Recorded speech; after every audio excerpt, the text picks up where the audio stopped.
Good morning, everybody. Welcome to the Ray Law International Channel live stream here on Wednesday. And depending on where you're at, you have beautiful, nice, sunny weather today. I know we do have that here in Chicago today. Today, I am joined with a couple of our team members, Lauren and Saki. And today, we have a really interesting topic that, it's going to be more of a discussion format, but really, these live streams are for you. So if you do have questions, please do not hesitate. Go ahead and put those in the chat so that we can address those. Um, our topic today is unlocking global opportunities, navigating business immigration for international expansion. And you'll probably hear this often through our discussion, but there are so many employers out there that are looking for additional workers. Not enough of us US citizens or green card holders are out there working. And so we need to have more people. And one of the solutions, of course, is um, get our own children to actually go into STEM fields and take those jobs. That's one. I know, unfortunately, my kids are heading in different directions, but there's a strong need for that. Um, they'll join the workforce, but we need a lot more people.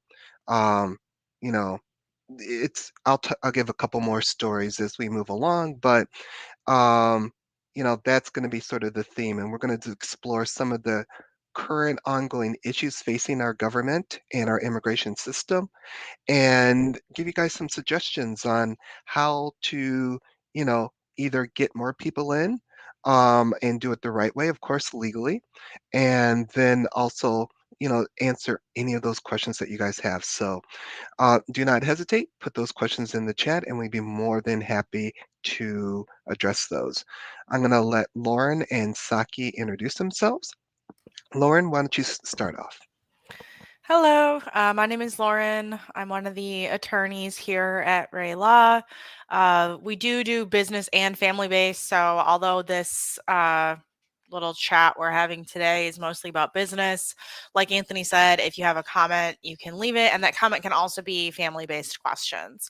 We're happy to help with any of those as well. Or you can just contact us and schedule a consultation, and we can talk to you about your individual case via the consultation. But yeah, I'm one of the attorneys here. I've been working here for a while. Yeah, I think that's about it. Saki? Good morning from Chicago. It's been a while. Last live stream I was absent. I got COVID. That wasn't fun. Now I'm back. And as Anthony mentioned, Chicago's weather is sunny today. I don't know if the spring is nearby. I can't wait. I need a warm weather. At You least know, this winter wasn't too bad. spring is in the air. It's beautiful out here. Oh, only thing I feel is just a little allergy from the pollen. Yeah, but that'll be But over before you know it. I That'll be need a over little before more you know it. sunshine, like the heat. But Ah, we'll yes. see. We'll see. Okay. So yeah, I'm Saki. I'm a legal assistant from Chicago office. And yeah, that's pretty much it. And I speak a little bit Japanese now. おはようございます。シカゴ事務所リーガルアシスタントの佐田池です。本日もライブストリームを始めていきたいと思います。もしですね、ご質問等ございましたら、チャットの方に日本語で打ち込んでいただいても全然問題ないので、もしくは、弊事務所の電話番号、もしくは E メールアドレスの方にご質問を送っていただければと思います。よろしくお願いします。Okay, you guys ready? We are ready, Saki. Give us our first topic of discussion for today. Okay, so the first topic is USCIS provides PowerPoint presentation on the fiscal year 2024 H-1B electronic registration process. Is this helpful? Well, I'm going to start off, and then I'm going to let Lauren jump in. And while Lauren's speaking, I'm going to try to pull up a PowerPoint to let you guys see what's going on. Just a heads up, and I'll tell you a little bit about the registration program if you guys are not aware. It does go into the 17th of March, so if you haven't done so already, you have a few more days. But basically, in the old days, we had the privilege, challenge, stress of putting all, 100, 200,000 cases together and file them by April 1st. And it was very stressful on the system. UPS and FedEx, made a lot of money on the hundreds of thousands of packages that went. However, the USCIS decided that there is a better way to do this. So that new system, which is up here, and we'll talk a little bit about today if you're not familiar, is the registration process. Now, in all, there's 85,000 H-1B visas available, 65 regular, 20,000 advanced degrees. And what you have to do now is the company needs to register and then submit a registration. Once you register, pay your $10, then um, you will go into this big lottery, just like what you see on TV, and they'll select you out, and basically, if you're selected, then we can talk about the next process. Um, I don't know. I kind of miss the old days of the stress and spending hours and hours preparing. I do. I really do, Saki. That's what I grew up with. That sort of hard deadline, making sure people are always qualified, getting everything done and ready. Um, I miss that, but I must say the new system doesn't work in the attorney's favor, but it does work in the employer's favor. It is more efficient and it is a lot more manageable. Instead of rushing to prepare, a few hundred cases, we only work on those cases that are selected and we have 90 days to do so. So I'm going to try to pull that information up and share it on my screen. But Lauren, if you could expand a little bit or take it a little bit further about the H-1B registration process and give us your opinion. What do you think about it? Yeah, so I like it. It's pretty easy. First, we register everybody, and the main thing we need is company information, who's gonna sign off and review for the forms, what's the company FEIN number, address, things like that. And then for the beneficiary, we need to know if they have a US master's degree that's related, because we have to know if they're in the master cap or the regular cap. And then we need their passport number. And that is pretty much about it. Like Anthony said, we personally like to review everything just to verify that if they are selected, an H-1B petition will be successful, because sometimes a person has this great education, but maybe it's not related to the position, or maybe the position, when USCIS looks at it, they'll say, well, you're saying it requires a bachelor's degree, but we don't think it does. So we like to review everything, but some people are just like, hey, it costs, $10. I'm just going to register everybody. And then if they get selected, then we'll figure it out at that point. So, that's up to the company. It's pretty easy. And then it also, it splits it into two.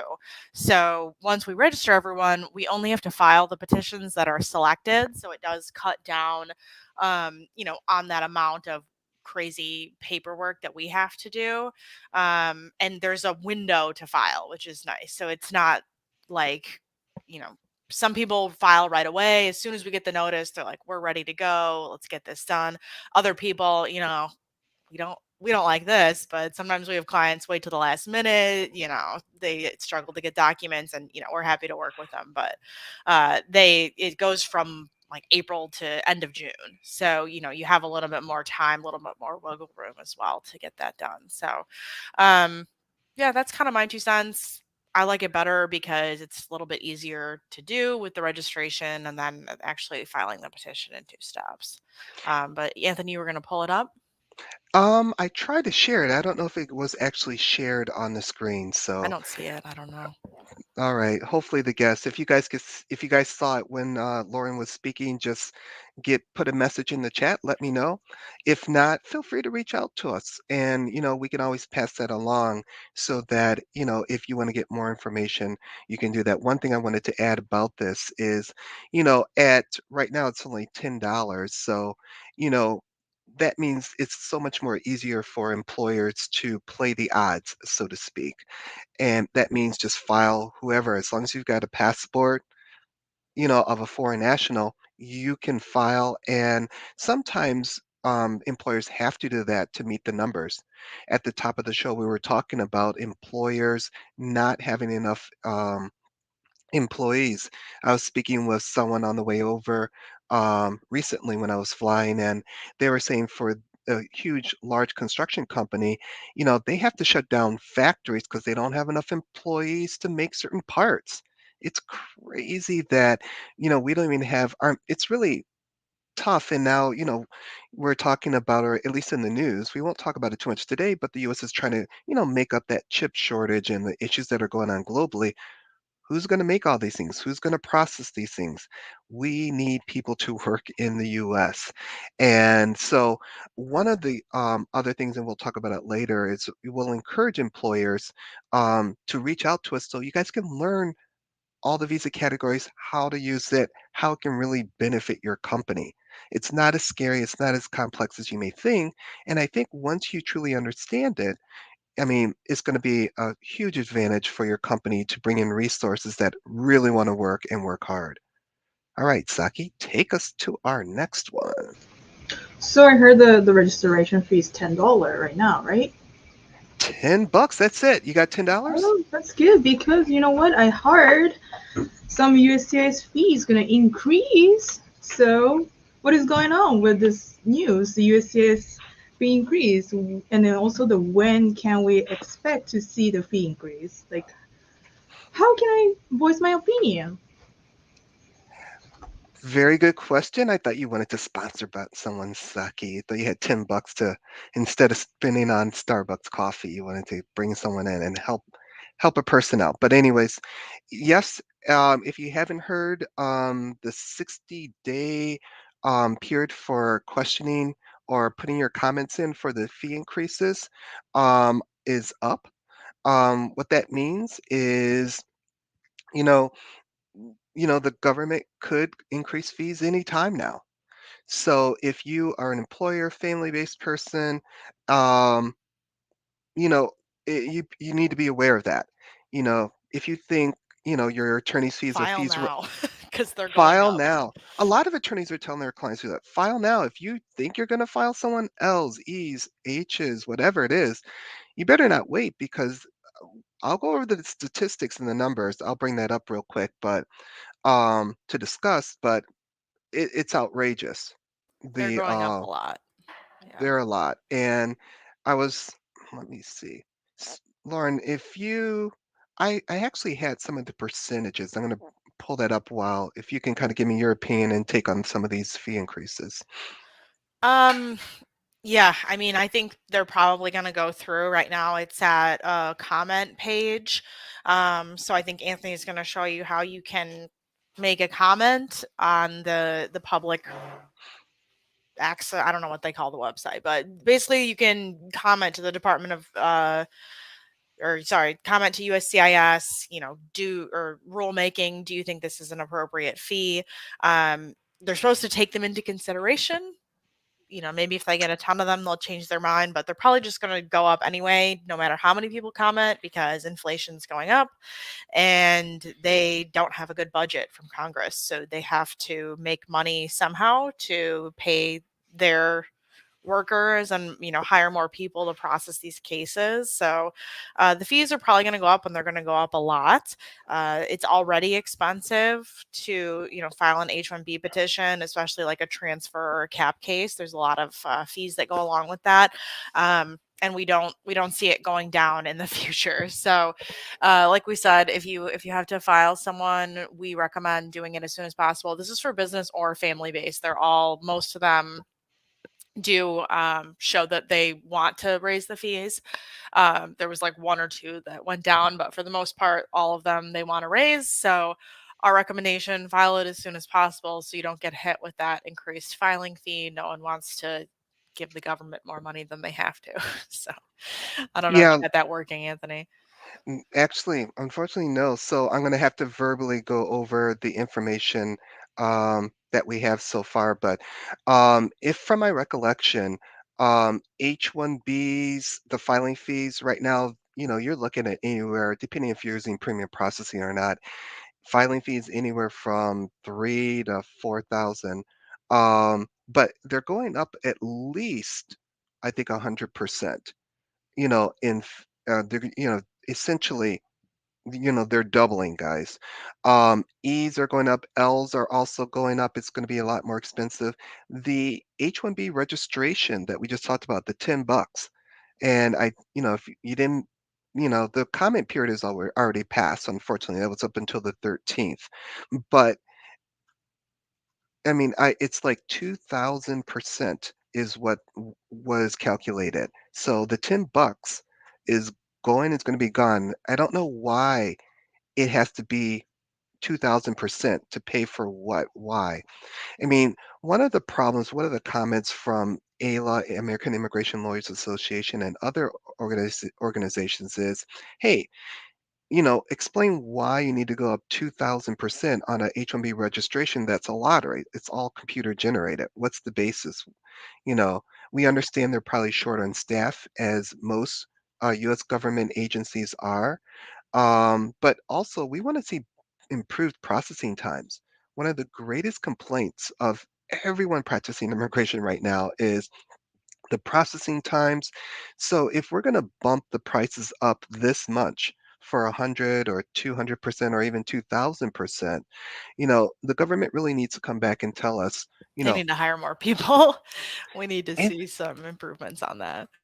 I think that's the big dilemma. I mean, uh, private companies are not being able to hire the people they need, and the government, they're doing the same. I know I was speaking with another friend in a different agency within the government, and it seems to be, throughout the system that they cannot hire or keep the people that they need in order to run efficient government. So I don't know. More money is probably not the solution. Um, you can incentivize people, but even if you pay them more, they've got a mountain to produce and move, take care of. So um, the best you can do right now, unfortunately, that comment period has already closed. You can still reach out to your local politicians at the state and federal level and tell them, if you're a business, they got to make changes. The U.S. Chamber of Commerce is, screaming to Congress to do something about immigration. So, we'll talk about that a little bit later. So let's go for next one. Okay, so how about this one? The House Dems seek to update the immigration law, create past legal status. Is this the good news or? So on this one, this is an article out there where we have a huge immigration problem. I think in this article, there was an estimate of about 10 to 11 million people who are here illegally. And when I was taking the Uber yesterday, everyone you talk to, they've got some friend or family member who, you know, needs some path to legalization. So I think in this case, the Democrats were looking at reviving um, an old legislation called the Registry Act. Or And amnesty, I think people used to refer it yeah, this is slightly from Reagan. different. This one's slightly different. It's based off, and I was looking at that, Lauren, too. It'd be great if they just moved that number up, but this is even older than that because all they would need to do is modify the date. And by modifying the date, some I think they estimated 4 to 5 million people would be able to just legalize. I don't know if they didn't really go into depth whether it's clearly amnesty like the one we're accustomed to if you pay the $1,000 and get your green card.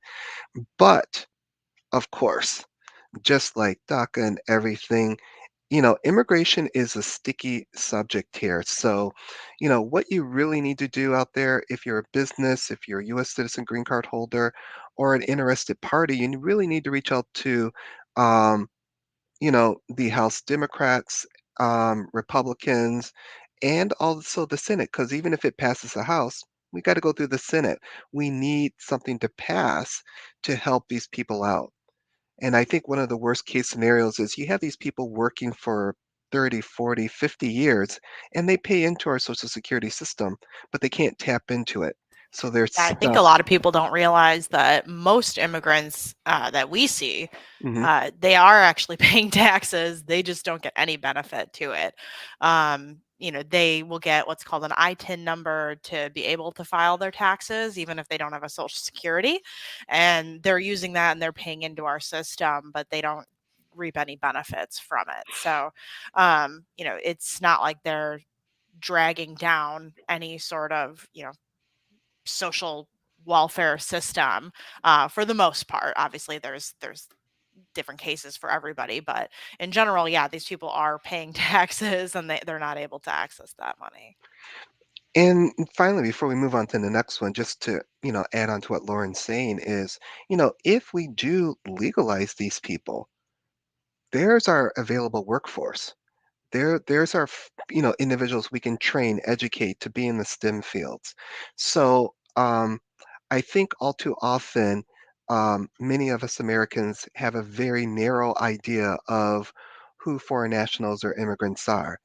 And it's hard for us to see that there are doctors, lawyers, accountants, bus drivers, Uber drivers. I mean, they're they're why we're able to they put food on our table. And so I think when we start looking at it from that way, just because they don't have the green card or US citizen tag or label that, others may have, they are essential to our society and government, and probably even more so now with our global instability that we have. All right, Saki, what do we got up next? Okay, the next one. The GOP's Mayorkas impeachment sideshow. What is that? So, Mayorkas is the head of the Department of Homeland Security, and appointed by the president, of course, and getting a lot of slack for all the immigration issues that are going on. So, um, a lot of politicians feel that Mayorkas is not fulfilling his job duties, and some of those job duties run on the level of criminality. Whether you agree with that or not, you know, it's always an issue of getting the government to act or do what they're supposed to. The problem what we have here is, no matter who you have in that place, Mayorkas or the next person, even under prior administration, you can't solve the immigration process through simply, you know, just saying stuff or changing a policy. There has to be a major change in what we do or how we handle 10 million, 11 million people. And that's just people who are here unlawfully. We haven't even talked about the court system, which we probably won't talk about today because we're trying to keep it towards business and, getting people employed and helping the economy out. So that's what the government, that's what some of the politicians, I don't, it does say GOP. I'm sure there's a few Democrats who are not satisfied with what's going at the border. You know, right now it's Mexico. You're starting to hear more people showing up at the Canadian border now. You know, if one store shuts, you can build a wall, whatever you want to do. There's going to be ways people are going to get in. Couple articles. I think it was, one of the greatest concerns was drugs also coming in. Drugs is a huge thing, but which is also part under Department of Homeland Security as well.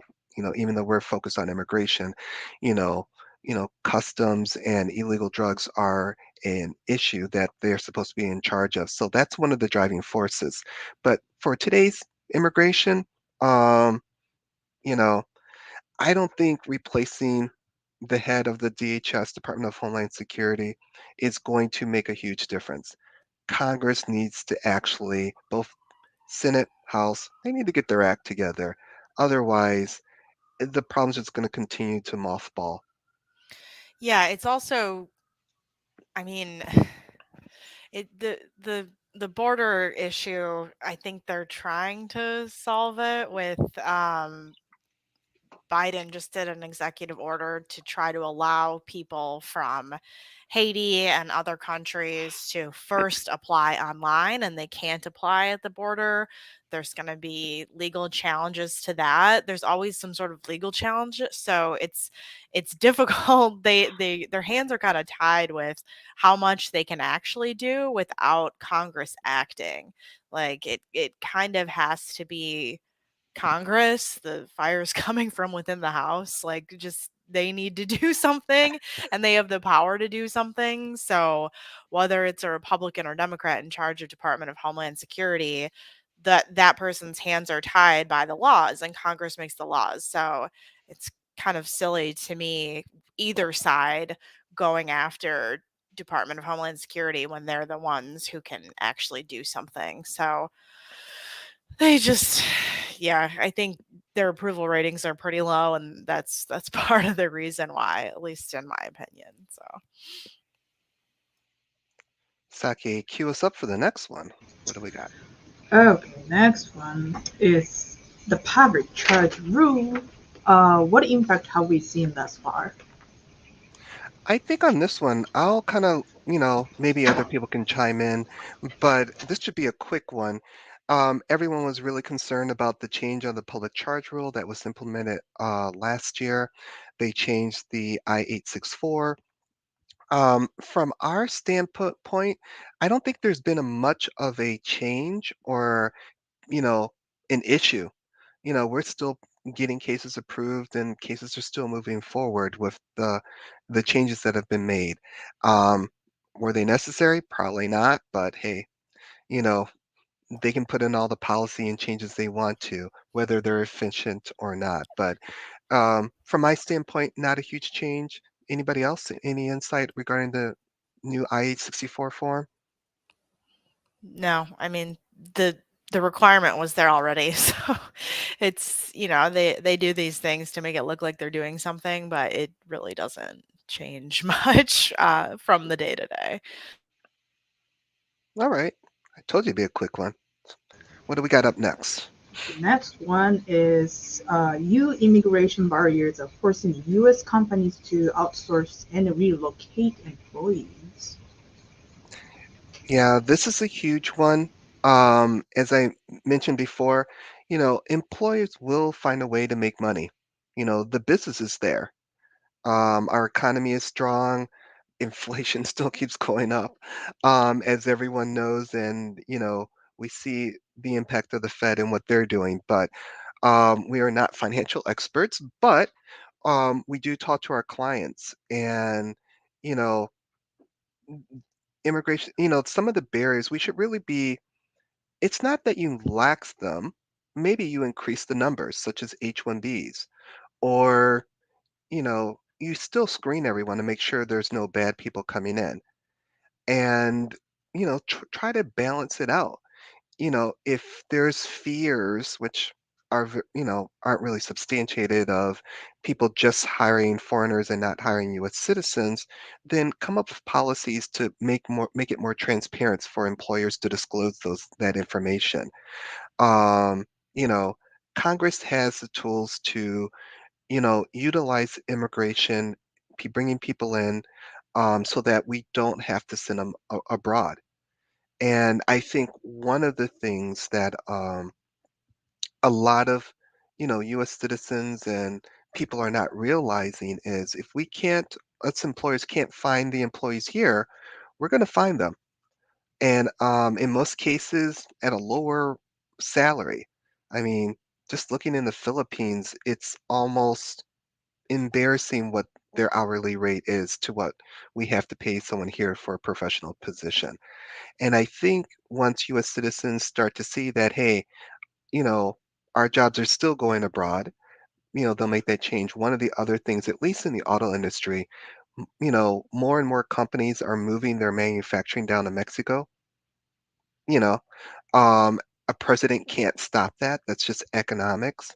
And then also, I think we were discussing with someone, they're now moving some of the engineering and the research abroad. So, what we thought was sort of high level and stuff we needed to keep in the US, a lot of businesses are, saying, hey, if I can't find the talent here in the US, I'm going to go to Europe, I'm going to go to, you know, Mexico, Central and South America, and other places where I can get the resources in order to, create my product, create my widget, and provide the service. Yeah, we have a lot of people that happen to have to go to Canada because it's much easier to get permanent residency or citizenship there. So those are really smart people that, maybe they come into the US and help out, but they're going to stay in Canada and spend their money in Canada, pay taxes to Canada because they can't get in here. Hi, Ahmed. Ahmed's watching. Ahmed's a Oh, okay. friend friend to the law firm. So, hey, Med, we're doing well. Hope all's well with you and Aisha, and Mr. Ash, Absolutely. Saki's favorite, Mr. Ash. He's he's enjoying the weather here in Chicago on this wonderful Wednesday. All right, what do we got up next? Well, since it's the halfway, it's a coffee time. Get to know you question. Today's question is interesting. What three items would you take with you to the deserted island? Anthony, You want me to go first? Did you why already think not? of this one, Lauren? Or are you thinking? Saki can go first. Me? I need a second to think. I think I have a couple items. I'm thinking my third one. This is hard. It has to be items. That's the question? Yeah. I was going to It's got to be say, okay, okay. nothing, not metaphysical, nothing in spirit realm. Because I was going to say, definitely going to bring the like a professional survival skill person with me, so the person can do everything or teach me everything. Okay. That's not an Um, item. Maybe a yeah, book. exactly. That's my question. Like, can I count as item? As long as You it fits in the suitcase, it's fine. you can bring a robot that has AI in it and handle all that information for you from our internet. Maybe if I have a electricity or the True. batteries. But what three items? Go ahead. So, what would you do? Definitely need something for water, right? Because I gotta live at least more than a day. And two more. I'm gonna bring my Kindle, and then I'm gonna assume this is the tropical island, so it's not cold. So I'm gonna bring rice, rice to cook, so I can get other protein sources from the either ocean or getting the forest and then hunt something. Or but I need carbs to keep going. So my estimated survival will be maybe a week and I'll be gone, or maybe the help will be here. So those are three items. I'll go next. I'll go next. Thank you, Saki. I guess the three things, and this is not well thought out, but I would bring some kind of reading material, you know, a lot of books to pass time, something humorous, enjoy humorous, and educational stuff. I would definitely bring just about every type of seed known to man to grow until I got saved, and then I bring some kind of device, whether flare or something, in order to have to try to get rescued. So those will be the three things I would take. So, So your plan is look for the help, like not trying to stay there, live there. well, I got the reading for, just to pass the time. I've got the crops to grow to eat whatever I want, and then, try to get off the island if people pass by. I see, I see. That's my thought. Maybe someone going by on a cruise ship sees a flare or something and says, "Hey, go pick them up." That'd be nice. What about you, Yeah, Lauren? I would pretty much only do a flare, like one of those water bottles that filters water Yeah. so you don't die of poisoning, and then a cell phone to try to call someone somehow. That would be it. Otherwise, I'm gone, and I don't need to live that long and suffer. So goodbye to all. If you don't save me, then I'm not castaway type. I don't think it's N- worth it.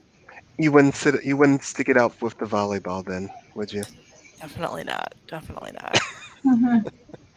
I'm All not right, the so type. I need my Dunkin' Donuts. Okay. all right, Thank you, so Elkin. Amazing information. Gracias, Elkin. Ahmed, Aisha, and Ash are doing well. Glad you guys are well. Awesome. Love to hear it. all right, Saki, let's do a few more because we're going to run out of time. Okay, so next one is business immigration group alarmed over DeSantis' proposal to repeal in state tuition for dreamers. Yeah, this just blows my mind. It kind of goes to what we just talked about before. We already don't have enough people working, and it's kind of like we're shooting ourselves in the foot. We've got well-educated, capable people here who are able to work. If we just legalize them or give them even work permits, I mean, even if you had 10 million people, don't give them green card or lawful status. Just give them work permits so they can work here legally. As you can see, it's worked with about 600,000 dreamers. It'll work with 10 million people. Think about the tax revenue and how we can grow, increase our education. This just boggles my mind. Um, you know, it's not a competition. I mean, if you want to be an engineer, be an engineer. There's jobs out there. Accountants, whatever you want to be in the US, the opportunities are there. But this makes no sense to me when you're actually helping your state create more tax revenue when you have people bringing in more income. Yeah, I think they're the thought is that if they're not paying in-state tuition, like foreign students on F1 visa, they have basically no aid or anything like that. They just have to pay the full amount. So I think that's what they're thinking. But then you kind of end up with a less educated workforce because that's going to create a barrier for a lot of people to apply. And then also people may move from your state. So, it could end up backfiring in that sense. And then, well, then maybe even if those people just still live there and they don't go to another state for college, then they maybe they're not as educated, and then you just have a less educated state, which isn't good. Everybody wants more educated people to fill the jobs.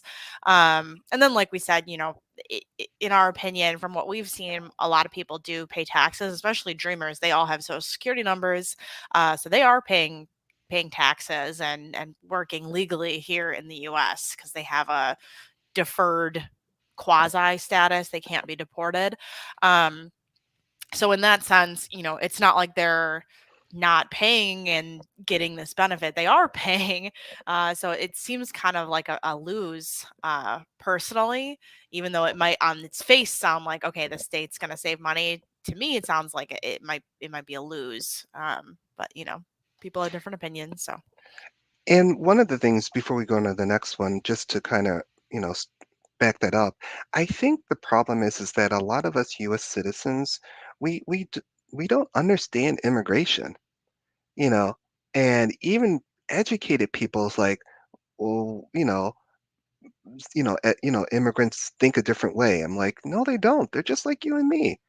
And sometimes we think of immigrants, foreign nationals, as someone different than American. And all these dreamers, they're probably more American than I am. You know, yeah, the dreamers have to have come prior to the age of 16, and there's no new approval. So they've been here. They're you know, in their late 20s, early 30s, most of them. They've lived here their entire lives, and they're in professional positions. They're among us. So, um, you know, All right, let's move on to the next one, Saki. What we got? Okay, so it sounds like the U.S. economy needs immigrants, right? So a rising share of both Democrats and the Republicans don't want them. Hold on. Can you repeat that? I don't see it on there, and it's like a Oh, little. really? It's hard to hear you a little bit. I don't know. There's like a background noise, but I don't. Yeah, I've been just Oh, reading it off the bottom, but I don't see it. So can you just repeat it really quick? oh, I was saying the U.S. economy needs immigrants. A rising Hmm. share of both Democrats and the Republicans don't want them. Yeah, I think that goes to what we were talking about in that people are Hmm. like, well, we're not doing, we're getting hit by inflation. We don't have the pay that we want. I don't want some immigrant to come in who, let's take care of Americans first, which I think is a valid thought. Um, I think the issue is that a lot of the jobs that are open right now, people will all the employers that we talk to, they're like, we would hire Americans. We cannot find them. Whether it be a professional position or, there's a lot of um, you know, less skilled, so to speak, positions available. People just can't find workers. Um, so in that sense, there's just like a little bit of a disparity between, yes, we need inflation to be fixed and we need people's salaries to go up to, take care of cost of living, and we do want to take care of Americans. What are our tax dollars going for if we're not taking care of Americans? But then on the other hand, just keeping in mind that, like, these jobs are not getting taken. So if the jobs aren't getting taken and the US birth rate is going down, down, down, like many Western countries, we're going to need people to take these positions. So that's kind of where immigration comes in. And it can be like, it doesn't have to be someone's a winner and someone's a loser. It can be a win win, in my opinion. Yeah, there's more than enough business opportunities, um, for people to excel here and get ahead in the US. And, all too often, I think we just focus on the Democrats and Republicans, the people, unfortunately, who we elect. And it's probably those naysayers for immigration that are probably the loudest in their ears. Where, as I mentioned earlier, we have to educate all the US citizens to say, the only reason that, eggs haven't even gone up higher is because you have immigrants working at a lower wage here. I mean, the food we eat, everything, the clothes we wear is all the benefit of, immigrants working. Um, and as I mentioned before, us businesses, employers, we're going to find a way, you know, and if that is offshoring everything like a lot of US companies are, then it's too bad because we have a great workforce here. And I don't think restricting US companies to stay here or hire so many Americans is the solution. It's best to create a very good um, environment for employers to grow, strive, hire. We want to hire local and people nearby. But yeah, it's got to change. And all too often, these policies are not putting us in the position, employers who actually hire the employees, of course, in a good position to um, get the talent that they need. So yeah, I think it's just gonna again hurt the economy even more than and it'll be a year or 2 years, and we'll still won't have the people we need. Okay. Yeah, I think in the US, everywhere, we all need help. So many help in many ways. So it's the USCIS. Like processing times at the USCIS, it's like every day our headache. Um, Hmm. what's the processing times and also the how to use and understand the USCIS system and what can be done to speed up the process? I'd like to know, Anthony. Yeah, we're not going to go over all the bad news of processing times and the increases, but just suffice it to say, everything is taking a lot longer than it used to. We do see some improvements in, hit or miss, but there's not enough consistency for us to advise our clients that, yeah, it's consistently going to be, you know, 3 to 4 months for an H-1B without premium processing or, whatever visa class category you're looking at. So what does that mean for employers? Forward planning, whether just plan in advance. If you're waiting till the last minute, then you're going to end up paying the government even more. Now, remember, if filing fees go up, which we expect them to, you're going to even be paying even more than that. So, a lot of advanced planning, filing early, as you many of you guys know out there already, you can file extensions and transfers up to, extensions up to 6 months prior to the expiration date. Don't wait till the last minute. Make file early.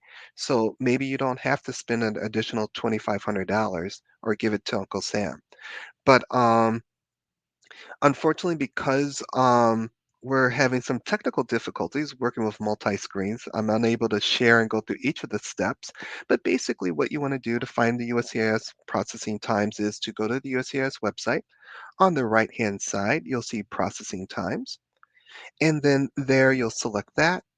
And I if you have usually a just Google USCIS processing times, and it's the first link that pops up also. okay, that works as well too. You can do that. You can Google the processing times. Going with the website route, if you're on the website, go to processing times on the right-hand side. Go ahead and put in the location where your case is at, looking at your receipt notice. And then, well, the type of form, location, and any other specific details, you know, for your petition or application. And once you do that, a number will pop up, but don't get too amazed or even happy about that number. You still got to take one step more and put in the date that your case was filed, which is the notice date or a priority date. Once you put that in, it'll also tell you when you can contact or follow up on your case with the USCIS, which often is a few months more than the date they show. So it's a multi-step process. Um, it doesn't always make sense. There's no consistency. We've had some cases approved, within a very short period of time, within a couple months, and we have cases that, I-90s that have been processing for well over 2 years for no reason. People are always like, "Oh, well, my friend's case got approved," and I'm like, "I know, we can't." It's so that's the biggest question we get. Well, one, people need timelines how to plan their lives, right? And it's really hard to give them any sort of timeline because they're right. Like we do have clients that get something done in 2 months, and we're so happy. Wow, this is great. And then some people just get caught, and I don't know what's going on. It's been a year, and USCIS or it says that it's within normal processing time. So, yeah, a lot of difficulty there. Yeah, so just those out there, those watching, listening, thank you for joining us. If you have any immigration questions, go ahead and put that in the chat. We don't have a lot of time left. If we end before we get to your question, feel free to reach out to us. Um, we'll put some information out there so that you can reach out to us and touch base with us. But we're here to help you guys. This is really not for us just to talk about what we have to deal with every day or complain about the government or but it really is to help you guys out and navigate the system so that one, you can bring more employees to the United States and teach you how to do that on various visa categories or how to bring, your loved ones, your family members to the US. So use that contact information, email and phone number. Our staff is there waiting to take your calls and to help you out. All right, Saki, I think we have time for a couple more. What do we got up next? Okay. Next one is the U.S. Department of State is expected to implement pilot program for visa stamp renewals. Yeah, this is exciting news for everyone. I didn't have a chance to do a standalone video on this one, but recently the Department of State is stepping up and um, going ahead and allowing us to apply for visa stamps in the US, which would be great. We don't have to go to the embassies anymore. Now, you know, 20 plus years ago, we had this option for many cases and it was great. And then they took it away from us. So for a lot of people, they haven't even seen this before. But yes, what it is basically if you're in the United States lawfully in a particular category, you can apply for your visa stamp, get it stamped here in the US, so you don't have to spend extra time hanging out at the US Embassy or consulate getting your visa stamp abroad. And this is great news. I'm hoping that they expand it not just to H-1Bs, but to all visa categories. Right now, it is a limited a pilot program. It is not open to everybody yet, but if it's successful, we're going to really, it's really going to make a huge difference, especially for a lot of our Indian nationals who just don't want to go back because sometimes it can be a little helter-skelter over there at the U.S. consulates of what to expect. So we should be seeing this coming into play very soon. Stay tuned. We'll give you more information about that. But any, Lauren, have you ever filed for a visa stamp in the U.S. since you practice? No, never. Um, I know that they do the mail-in program from abroad. So instead of requiring people to come in every single time to get a new visa stamp, people who are doing certain types of renewals can do mail-in at certain consulates. Yep. So each consulate is different. It's like the Wild West, and they're always changing uh, what the requirements are. Like recently, we had a client, for not that recently, but go for Mexico, and they're like, "Oh, we're just going to take your documents and we'll schedule you for tomorrow." They didn't used to do that. Where is the notice? And then other consulates don't do that. There's no other consulate that we work with that does that. So they kind of just choose their own thing. Some use different websites. Uh, it's just the Wild West with the consulates out there. So it would be nice to be able to do it in the U.S. Yes. Yeah, I think a lot of our HR professionals out there have this problem because the rules do change weekly almost. And, if you're in human resources and you got to try to keep up with the government changing the rules all the time, it's going to be stressful. That's where, us immigration attorneys come in. We take that stress off of you. We stress out, we deal with the government to make sure that things are done right. And when they don't, you have someone in your corner to implement that so you can continue to focus on other pressing issues in human resources. But um, before, basically, the theme of the process, in the old days was you fill out your DS-160, put that all together. Hopefully, it's all online, but you would have to submit your passport, which means you couldn't travel for a period of time. So you submit your passport in the US to a location. I don't want to give out, I can't remember the location. I don't know if it was in the East Coast, I believe, but it might be at the National Visa Center again still, but we'll wait for all the rules and everything. But you would send it there, they would process it in a couple weeks, you would get it back. So hopefully they come up with an excellent system without any hitches and it's returned timely. Anytime you give something to the government, especially your passport, there's always that risk of it being lost or even having a carrier lose it like FedEx or UPS, which can be challenging and a nightmare. So. But yeah, that's exciting. We're going to be talking about that this year. So stay tuned, guys. I think we got time for one more, Saki. What do we got? Next one is, I think we kind of talked this, but US visa hurdles push more companies to relocate foreign talent. Yeah, we can finish up with this. We had a few more things we wanted to touch base with. Obviously, we can't tackle the whole world and all of immigration at one time, but yeah, this is just another article, another topic that we see where companies are just getting fed up with our 1950s immigration policies. It's not flexible. It doesn't change with the current business environment, and companies need people to move quickly. As I mentioned, they probably need 100 people to work on their factory floor, to keep operations so they can make parts for construction so that construction workers can work. I mean, it's just you may not see it, you know, initially, but when you say, hey, it's taking, you know, the roads, especially in Michigan, our roads are really bad. It takes them, forever to fix them. Well, part of it is because we don't have the equipment. Why don't we have the equipment? Because they can't manufacture it. Why can't we manufacture it? Because we don't have the people to put the parts and everything together. And so that's how it really hits home. And I think if you look at many things, whether it's retail, whether it's construction, whether it's financial, we're being challenged in all these industries. IT has been a little bit different. I know they're sort of resetting that a little bit, but IT is definitely not going away. And that's just going to rebound as we continue to innovate and look in other areas to expand. So that's my take on, again, why companies are doing what they're doing. Anything else you wanted to add, Lauren? Or For that question, yeah, pretty much sums it up. I mean, they can't get the workers, so and it's cheaper, so got them, you there's know. one last one, Saki, I want to jump to that I did want to cover as we wrap up. I'm going to put that on the screen. I'll read this one out though.